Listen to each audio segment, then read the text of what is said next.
Queria começar por lhe perguntar que ligação é que tem a Coimbra para ter aceitado o convite da Iniciativa Liberal para ser cabeça de lista?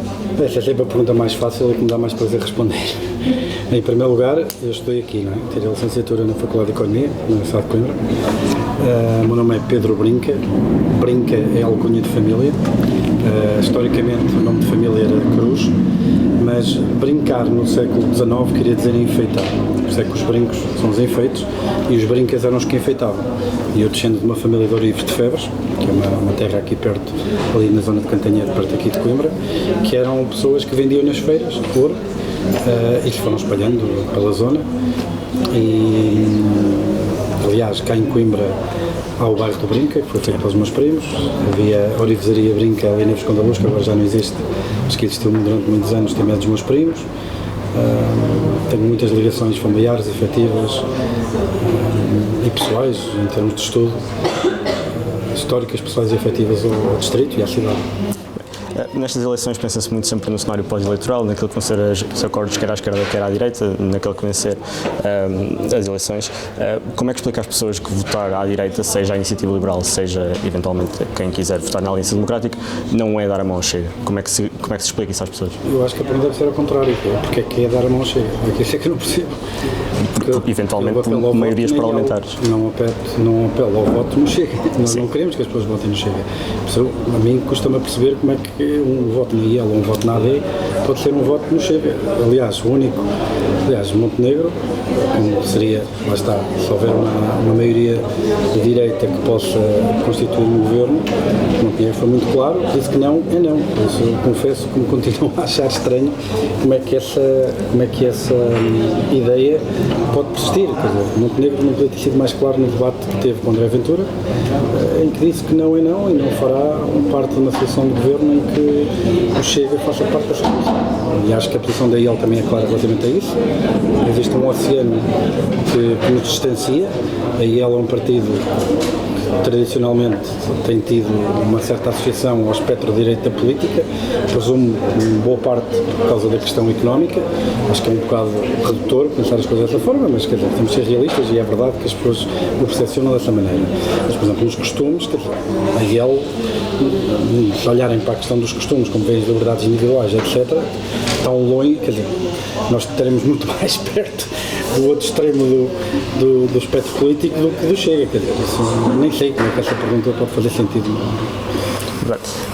A IEL aparece neste momento em quarto nas sondagens, isto a nível nacional, e nas últimas eleições teve um resultado, podemos dizer, surpreendente, ficou em quarto, foi a quarta força política com 8 deputados. As sondagens agora estagnam um bocado aquilo que vai ser a posição da IEL no Parlamento. Que importância é que têm as sondagens para si? As sondagens, no fundo, têm a importância que permitem-nos ter uma ideia daquilo que será a escolha dos portugueses, não é? Quando nós nos sujeitamos as nossas ideias ao escrutínio público, temos que saber ler a resposta das pessoas e perceber, mediante esse feedback, que será sempre o voto, e que as sondagens dão-nos uma espécie de antecipação desse voto, de que maneira é que temos que ou alterar as ideias, ou as adaptar, ou tentar perceber de que maneira é que podemos responder melhor às necessidades das pessoas, porque no fundo é para isso que há eleições, é para a democracia é uma forma de representação indireta, não é? Nós estamos no Parlamento em nome dos cidadãos para resolver os problemas dos cidadãos. E se os partidos menos votados podem ser aqueles que se calhar não tiveram tantas respostas, não é? E nesse sentido é importante adaptar a mensagem, pensar o que é preciso e o que é que não é, para melhor respondermos às necessidades das pessoas e merecer a confiança das pessoas. A Iniciativa Liberal fala muito em cheque ensino, no que diz respeito à educação, e também agora no cheque creche. Em que é que consiste, em concreto, essas propostas? Em primeira análise, o cheque creche já está em vigor. Sim. O próprio Partido Socialista reconheceu que é uma boa ideia, porque falo ainda em condições muito restritivas, limita imenso a escolha da concessão do cheque creche, que tem que ser usado na mesma zona de residência, tem uma série de condicionamentos. Mas, no fundo, reflete um princípio que a mim me parece que é fundamental, que é meter as pessoas em primeiro. Porque, mesmo num quadro conceptual em que nós achamos que deve ser o Estado a ter a responsabilidade não só da provisão, ou seja, de garantir a universalidade do acesso, quer à saúde, quer à educação, quer a esses serviços, mas que também deve garantir a produção, okay? Mesmo num extremo em que achamos que toda a produção de bens que são importantes para as pessoas deve ser o Estado a produzi-los. Mesmo num cenário desses, há um facto que é indesmentível. No momento, a produção do Estado não chega para satisfazer as necessidades das pessoas. Por isso agora temos aqui uma escolha muito clara entre dois paradigmas. Um é, por cegueira ideológica, achar que só o Estado é que pode produzir isso e, como tal, condenamos toda uma geração de pessoas que, até chegar a essa utopia, não vai usufruir desses serviços. Ou chegamos à conclusão que, se o Estado acha que as pessoas devem ter este serviço assegurado pelo Estado, okay? Então é para todos. Não é só para alguns que têm sorte de viver no sítio onde já há oferta pública. Então é nessa lógica que me faz sentido que haja de facto o cheque escola, ou o cheque ensino, ou o cheque creche, precisamente para suprir as condições que existem da oferta pública, que não é suficiente para satisfazer toda a população. Nós temos que cuidar das pessoas no imediato. Não podemos certificar as pessoas agora em nome de uma utopia futura, que pode acontecer, pode não acontecer, mas o que é certo é que as pessoas precisam de resposta já. E é nesse sentido que esta modalidade de cheque escola, cheque ensino, fazem sentido. Mas estamos apenas a falar para suprimir a falta de oferta pública. Nós estamos a falar de acabar com a oferta pública e substituí-la pela privada. O que eu disse foi, mesmo num contexto em que achemos que deve ser o Estado a produzir tudo aquilo que são bens essenciais para as pessoas, como escola, como ensino, como habitação, como saúde, mesmo nesse extremo, e eu acho que nenhum dos partidos está nesse extremo, mas mesmo nesse extremo, não faz sentido privar pessoas hoje por falta de oferta pública. Como tal, mesmo nesse cenário, eu acho que nenhum dos partidos subscreve, talvez o PCP, não faz sentido pôr as pessoas à espera. Faz sentido o Estado dar os recursos às pessoas para, se o Estado não tem resposta, nós podemos recorrer ao privado, em igualdade de circunstâncias. Apenas isso. Mesmo para a saúde, creio. O cheque de saúde. Veja, os funcionários públicos têm acesso a um plano para esse ano. E a maior parte dos funcionários públicos quer ter esse plano. No fundo, aquilo que estamos a falar é uma espécie de ADC para todos. Ninguém, vamos lá ver, a saúde não é um bem de consumo. Não estamos a falar de comer hambúrgueres ou comprar bicicletas, não é? A saúde é um bem especial que inspira muitos cuidados, até porque existem graves problemas de informação assimétrica, de risco moral, etc., que tem muito a ver com a natureza do próprio bem. Um doente, quando vai a uma consulta, há ali uma diferença de informação de um para o outro que é complicada. Por isso eu acho que ninguém duvida, que é óbvio para todos, que é um mercado que precisa ter um conjunto de regras apertadas para ter a certeza que evolui naquilo que é o melhor serviço para as pessoas. Não obstante, não deixa de ser verdade, mais uma vez, mesmo dentro daquele paradigma que falámos anteriormente, que se os serviços públicos, a oferta pública não é satisfatória no presente, é um imperativo moral por parte do Estado de dar resposta às pessoas que não têm possibilidade de aceder a esse serviço. E esse imperativo moral traduz-se claramente numa questão de cheque de saúde, por exemplo. Depois podemos discutir se no longo prazo nós queremos ter um sistema em que é o Estado a produzir tudo, quando chegamos à tal utopia em que o Estado produz tudo, se faz sentido ser o Estado a produzir tudo também em saúde. Plano de vacinação, o Estado não produz vacinas. Mesmo no hospital público, o Estado não produz sofás, o Estado não produz camas, o Estado não produz lençóis, o Estado não produz, quer dizer, o Estado não produz quase nada. O que o Estado faz o que é público? É a gestão, e são os funcionários que têm um contrato com o Estado. A gestão é o que é, não é? Porque nós falamos muito da luta de paradigmas entre ter mercado e ter Estado, mas primeiro desengane-se quem acha que os mercados sozinhos resolvem tudo, não resolvem, não há um único mercado no mundo que funcione sem regulação, e o objetivo e a função do Estado é criar um conjunto de regras para os mercados para ter a certeza que eles funcionam no melhor interesse da população. Deixemos essa falácia do espantalho que muita gente gosta de criar, que quem está, por exemplo, na iniciativa liberal ou quem acredita que os privados podem ter um papel mais fundamental na saúde, está na crença absurda que os mercados sozinhos resolvem tudo. Ninguém acredita nisso. Sou professor de economia, na minha área de investigação não há um único economista digno desse nome que tenha esse pensamento. Quer dizer, isto é um argumento de espantalho que muita gente gosta de criar para atacar alguém que não existe. Mas, por outro lado, mais uma vez, também é preciso lembrar que nós não estamos a comparar isso com um Estado eficiente e que faz tudo bem.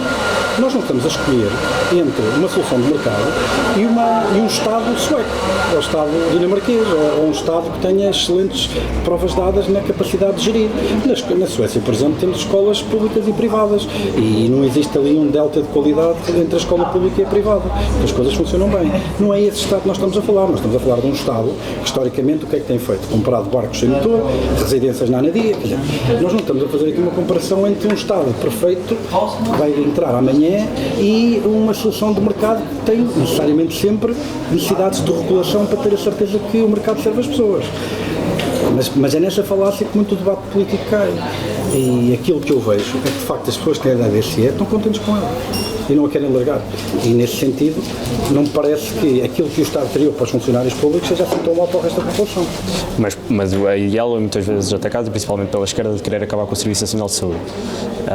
O que é que se responde e estou a falar, por exemplo, ou seja, o Bloco de Esquerda, o PCP, o PS, essencialmente estes três, atacam muito a IEL no que diz respeito à saúde com esta questão de querer acabar com o SNS. É a vossa intenção fazê-lo? Não, primeiro, a única pessoa que fala em nome do partido é Rui Rocha, que é o Presidente do partido. Ainda por cima, eu, como independente, menos falo em nome do partido. Eu não consigo conceber um Estado moderno em que o Estado não tenha, pelo menos em parte, um papel importante. Porque há várias situações, doenças raras, etc., em que é difícil desenhar mecanismos que permitam cobrir essas pessoas. O que existe é uma vontade, e a vontade é que os acessos aos cuidados de saúde sejam de facto, não de jure, como é agora, mas de facto universais. E essa universalidade pode, sem dogmas, pode ser garantida por um sistema misto entre social, privado e público. Garantida essa universalidade, eu, muito sinceramente, acho que a estrutura de produção, quem é que faz o quê, devia ser a coisa mais irrelevante para as pessoas. O que é importante é só elas têm o acesso. E se ninguém está excluído por condições económicas ou de classe social ou de nada. Isso é que é importante. Se é o Estado, se é o privado, se é o social a dar essas soluções de saúde, eu sinceramente, é uma conversa que a mim me causa muita impressão, porque eu não percebo qual é não é que ela não tenha importância, mas ganha uma dimensão completamente desproporcional face à importância que é garantir a universalidade. Se a universalidade for garantida, para garantir a universalidade, precisamos de um sistema 100% público, e eu voto já no sistema 100% público. A questão é, não estou convencido que seja o caso. E há aqui trade-offs em termos de eficiência, de organização, de gestão, etc. Mas o ênfase que nós damos à discussão sobre a universalidade versus à discussão de se quem produz os lençóis de um hospital é um funcionário público ou é alguém dos textos de Passos de Ferreira que nós compramos, isso a mim, do ponto de vista político e enquanto cientista social, choca-me. Mas pronto, eu percebo que o discurso político passa muito por aí, mas para mim é importante a universalidade e aquilo que nós devemos estar a discutir agora é se as pessoas têm todas acesso, independentemente da sua condição económica, a serviços de saúde dignos do século XXI. Não de quem é que os produz, mas pronto. E sabemos que não tem, nem toda a gente tem acesso. E o que é que a IEL, além do cheque de saúde, propõe para isso? A IEL, em primeiro lugar, o cheque de saúde é uma medida que tem importância porque precisa. Dá precisamente às pessoas o poder da escolha. E há aqui uma coisa que é importante as pessoas perceberem. As pessoas têm escolhido. Não é à toa que o setor privado da saúde já tem a importância que tem na sociedade portuguesa. Não é uma questão de ideologia, é uma questão de escolha declarada. A maneira como têm sido organizados os sistemas, as pessoas sistematicamente querem o sistema privado de saúde. Agora, ou pelo menos a sua atividade tem aumentado de forma dramática. Depois, obviamente, há aqui diferenças em tipos de serviço. Há áreas claramente em que o privado não consegue dar resposta e que aí o sistema de saúde entra, não tem cumprido o seu papel, nomeadamente as doenças mais graves, cancros, coisas do género. É óbvio e claro, até por este exemplo que eu te dei, que nunca podemos pensar num sistema de saúde que não tenha alguma intervenção do Estado ou controle do Estado, é óbvio que sim. Mas parece-me evidente e parece-me óbvio que a única maneira de garantir a universalidade no curto prazo é precisamente as medidas que nós falamos aqui para dar a poder às pessoas de escolher, se não podem estar no público, poderem ir ao privado e não dependerem da sua condição económica para poder exercer essa escolha. No fundo é dar liberdade às pessoas de escolher. Fala-se muito e critica-se o cheque cirúrgico, que 80% das pessoas não usam. Está bem? 20%. 20% usam. Essas 20% de pessoas não deviam ter usado. Se as pessoas tiverem acesso ao cheque e não quiserem usar, já tiveram liberdade de escolher. Neste momento não têm. Eu acho que 20% não é só um número tão pequeno de portugueses que exerceram a sua liberdade de escolha e mudaram de alternativa. Ou os 80% que exerceram a sua liberdade de escolha e quiseram manter-se no sistema público. Perfeito. E também importa dizer que os 80 há que analisar porque os cheques podiam não ser aplicados por N razões. Mas estou a ter um raciocínio simplista, faço a estatística que tenho, não tenho muito mais informação que isso. Avançamos para outro tema. O liberalismo em Portugal que se defende passa pela privatização da TAP, da Caixa Geral de Depósitos e da RTP. Isto está contemplado no vosso programa. Mas são três empresas que têm alguma importância, pelo menos naquilo que é o panorama português. A TAP, por exemplo, em 2023 passou a dar lucro, pelo menos deu lucro. Quanto é que lá metemos até ela dar lucro? Exato, mas exatamente. Porque e diz-me uma coisa, qual é, e eu aqui estou aberto a argumentos, mas qual é o valor fundamental do Estado ter uma companhia aérea, quando não consegue assegurar cuidados básicos de saúde às pessoas? O Estado tem um conjunto de competências fundamentais, que aí todos concordam, seja qual for o espectro político, ou pelo menos quase todos concordam, seja qual for o espectro político, que o Estado tem sempre que assegurar, em termos de universalidade de acesso. E acho que, quer dizer, desde o Bloco de Esquerda ao resto de todo o espectro, acho que ninguém duvida disso, não é? Então, se o Estado não consegue assegurar essas, ainda a injetar billions em inglês, 1.000 milhões de euros, vários 1.000 milhões de euros a brincar às companhias aéreas. E isto parece-me uma completa inversão das prioridades, quer dizer, não faz sentido nenhum. E depois dizerem, então mas está a dar lucro. Pois está, quanto é que já lá metemos? Qual era o negócio em que eu metia 3.000 milhões, 3.2 mil milhões de euros para ir buscar num ano lucro de 300 mil ou 300 milhões? Sabendo ainda se isso vai manter no futuro. Quer dizer, quem faz análise de investimento se calhar não ficaria muito excitado com um investimento destes. E são fundos que estão a ser usados se fosse um Estado rico que conseguisse satisfazer todas as necessidades dos seus cidadãos, que nós todos consideramos fundamentais. E eu percebo que há um espaço orçamental e espaço de meios para querer investir numa companhia aérea, num centro comercial, numa empresa de comboio, tudo bem. Mas neste cenário, neste país, em que temos 100 e tal mil pessoas, apesar de creche, e só a oferta pública só cobra para aí metade, entre 2010 e 2020 não houve investimento público, temos hospitais e escolas aqui de Porto. Eu confesso que fico baralhado com esta fixação pela TAP, mas pronto, cada um é livre de ter as suas fixações. Então, passemos da TAP à Caixa Geral de Depósitos, que no ano passado teve lucros a rondar os 987 milhões de euros. Teve, mas, vão lembrá-lo, foi o primeiro banco do sistema financeiro português, nos últimos 10 anos, de forma consolidada, a dar lucro. Ou seja, entre 2012 e 2023, foi preciso chegar a 2023 para que, acumulando todos os prejuízos e todos os lucros, a Caixa finalmente desse lucro. Okay? É bom lembrar isso também. Mas agora dá lucro e prevê-se que pelo menos tem um bom capital próprio. Porquê? Porquê é que deu lucro? Foi porque tínhamos a Mariana Mortágua à frente da Caixa Geral de Depósitos a baixar as taxas de juros como ela quer e a gerir? Tivemos o poder político a gerir a Caixa ou tivemos uma gestão privada de uma empresa que é propriedade pública? Certo? Pedro está à vontade para falar. E depois temos ainda também a terceira empresa que aparece no vosso programa para privatizar, é a RTP, que tem um serviço, podemos considerá-lo diferenciador daquilo que são os seus concorrentes e o resto do mercado português. Porque é que, por exemplo, se quer acabar com a RTP? Vamos lá ver. Acabar, neste caso, privatizar, permita-me corrigir. Eu sou sensível à ideia que, de facto, pode haver um papel estratégico, até por causa hoje da desinformação, quer dizer, pode haver aqui um papel, eu consigo conceber que haja uma discussão séria sobre o papel de o Estado ter assegurado algum tipo de capacidade de comunicar com os seus cidadãos de uma forma, pelo menos em princípio, seja isenta, seja séria e algum papel até eventualmente pedagógico, que sou um bocado paternalista, mas pronto. Agora, a pergunta é, a gestão pública é a melhor maneira de o fazer?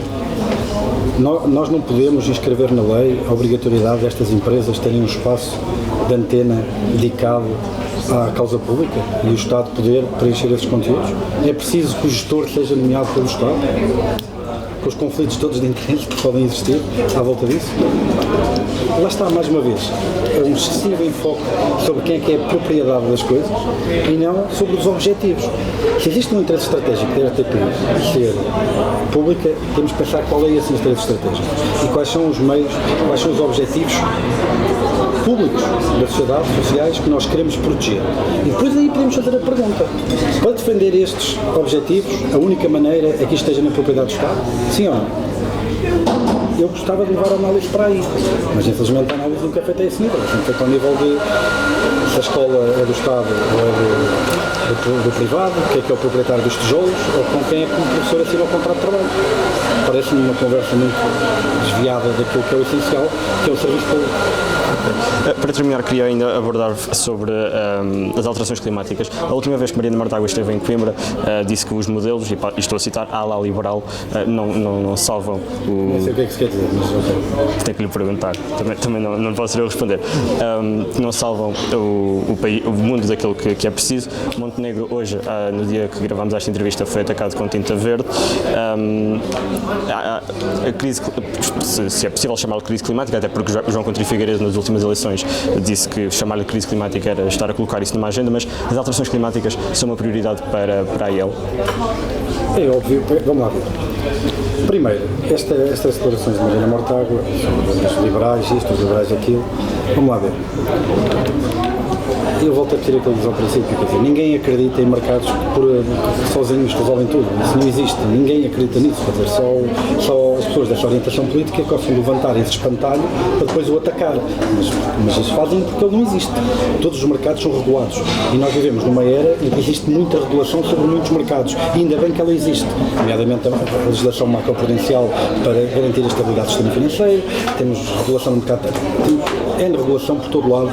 Falar de um paradigma, se a iniciativa liberal assumisse o poder de que ia acabar com estas regulações todas, quer dizer, é uma visão completamente que lhes dá jeito do ponto de vista de votos, porque é através do medo que muitas pessoas montam as suas estratégias para buscar votos, mas que não têm qualquer adesão com a realidade, nem com a realidade científica. Se vocês forem a uma conferência de economistas de topo que publicam nas melhores revistas, quer dizer, ninguém discute isso, isso nem sequer é um tema. Os mercados precisam de regulação. O desafio é, para cada mercado, que melhor regulação é que nós podemos desenhar para ter a certeza que o mercado opera no melhor interesse comum. Este é o status quo da ciência económica. Tudo isso para mim é uma coisa muito esotérica, mas pronto. Relativamente especificamente à questão climática, é uma questão científica. Qual é o consenso científico? Há ou não há alterações climáticas? A mim, quer dizer, eu não sou especialista, mas a mim parece-me que sim. Por isso, quer dizer, eu não sou negacionista, como é óbvio. Há alterações climáticas, é preciso combatê-las. Este é um papel fundamental do Estado, em criar regulação, mercados de carbono, etc., para incentivar, para, por exemplo, quem polui internalize esse malefício que está a fazer à sociedade, para de facto que as emissões baixem e os cientistas possam voltar a dizer que, perante este nível de emissões, o planeta já não está em causa. E não parece como é que qualquer pessoa, de qualquer espectro civilizado da política, não possa defender uma posição destas. Não são os políticos que vão dizer se há alteração climática ou não, são os cientistas. Eles é que têm autoridade científica para perceber se há alterações climáticas ou não. A mim o que me parece é que o consenso é que sim, existem. A mim o consenso que me parece é que sim, são causadas por atividade humana, por emissão de dióxido de carbono excessivo, etc. Qual é o papel dos políticos? Desenhar regulamentos e regras, mais uma vez, regular os mercados, para que eles sirvam o interesse das pessoas. E a mim parece-me que ter um planeta daqui a 100 anos dava jeito. Por isso, acho que esses regulamentos para diminuir as emissões, para premiar as indústrias que não poluem tanto, parecem regulações inteligentes e no interesse de toda a gente, e como tal, devem ser adotadas. Pedro Brinco, obrigado pela disponibilidade para esta entrevista.